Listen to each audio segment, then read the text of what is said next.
What's up mga students? Nasa ninyong teacher, Sir Eric. And on this video, ako mo tuluan og APN para makalibre mo og internet.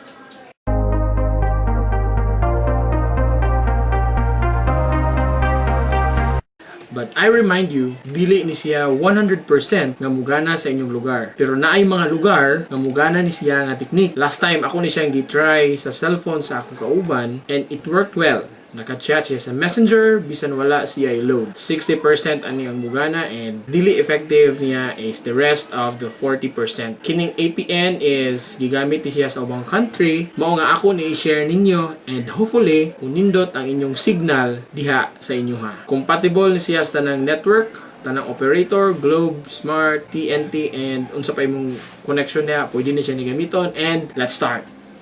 Una, mudung ka sa settings and then pangitaon nimo sa imong mobile networks or sa imong dual SIM settings ang APN or access point names. Depende nimo sa imong gamiton, SIM 1 ba or SIM 2. So sa ako ang case, ang akong gamiton is SIM 2. So access point names and then SIM 2. Dayon, mao ni siya ang setting sa APN nga atong gamiton. First, ug wala pa kaani, i-add lang, pwede ka mag-add og APN. And then you name your APN 248 space 01 capital letter EMT. Again, 248 space 01 EMT. And then ang imong APN is internet.emt.ee. Another, next, iset ang imong server of www.google.com 80/. Again, www.google.com 80 or 80/. Next, atong iset ang iyang authentication type ug PAP or PAP. Iset ang imong APN type into default and next is your APN protocol. So ang APN protocol na gamiton na to, pinaka-common sa tanan is ang IPv4. Next, last is the bearer. Kaning bearer medyo libog ni siya kay magdepende ni sa lugar ug asa ka nakalocate karong panahon na.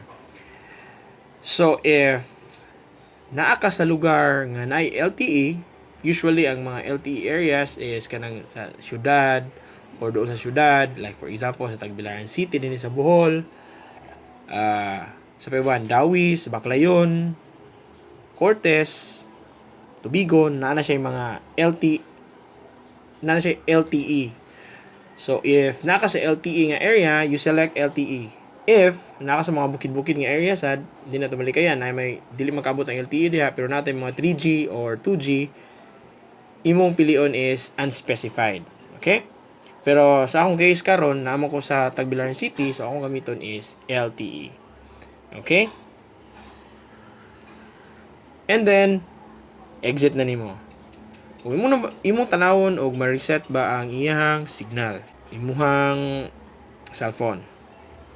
And the next thing you to do is you activate the mobile data. So imo na i-activate imong mobile data. So since ang imong gi-activate is ang imong SIM 2 man, so SIM 2 sa imong gamiton. Okay, turn on nimo. SIM 2 turned on. And to prove nga nabog yun siya signal is ato siyang gamitan og speed test. So you can download speed test sa Google Apps, Play Store. Pwede ka ma-download yan. Dahan kasi klase na depende sa imong gusto, but I already have my speed test on my cellphone. So ato siyang i-activate. And then go. So sa inyo nakita na ay mga lines diya nga naglihok-lihok. That means na ay internet ang imuhang cellphone. Okay? So ato lang paabuton og pila ang result sa iyang download ug pila ang result sa iyang upload. So, mao ni ang internet nato with APN. So we have 27.1 download Mbps and we have upload Mbps which is 8.88. This is not a bad connection for an internet connection. So pas ni siya. Even maka-play kay YouTube ani, pwede ka makaduwa. So hopefully ma-apply po niyo ni sa inyo.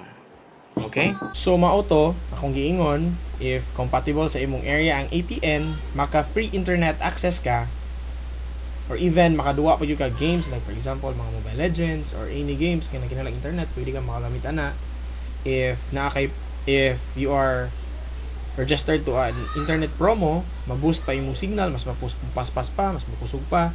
And if wala kay internet connection, pwede ka maka-access og free internet nga pwede ka makatanaw YouTube, pwede ka maka-chat sa Messenger or any nga gusto nimo with the use of internet. Wala niload akong gamit but naay gamay internet nga nigawas unya free para sa mga nitutog area, mas munindot ba kaysa ani nga result, even magamit pa sa inyong gustong gamiton with the use of internet. I hope nakatabang ni ninyo samot karon nga walay laing lingaw tungod sa community quarantine. Akong usbon, dili ni siya 100% nga mugana, but it's worth a try, okay? If nakatabang ni nimo, hatagin lang ko ninyo 100 ka likes and napatay mga shout out.